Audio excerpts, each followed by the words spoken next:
देखिए गाइस, मैं यही होटल दुकान लिया हूँ, मेरा दोस्त खोल रहा है। इसी दुकान में अब जो है हम लोग होटल शुरू करेंगे।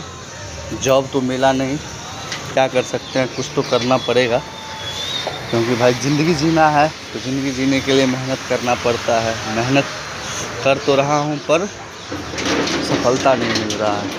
तो आप लोग देखिए, इस वीडियो को ज़्यादा से ज़्यादा शेयर कीजिए और आइए हमारे पास। देखिए, यह हमारा होटल है, इसी से आप काम शुरू होगा, यहीं से आप हम लोग करेंगे। ये मेरा दूसरा सेक्टर है, 2 दुकान है, दोनों एक किचन है, एक मैं बैठ के खाने के लिए है।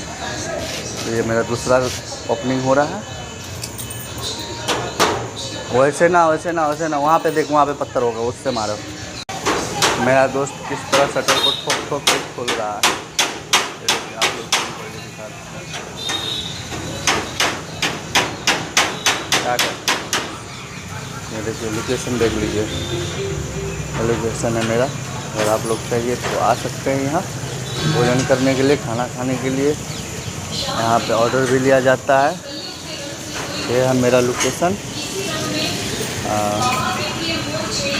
आप लोग आने चाहते हैं एक बार तो बिल्कुल आइएगा, कोई दिक्कत ना है। खाना नॉन वेज वेज दोनों मिलता है यहाँ पे।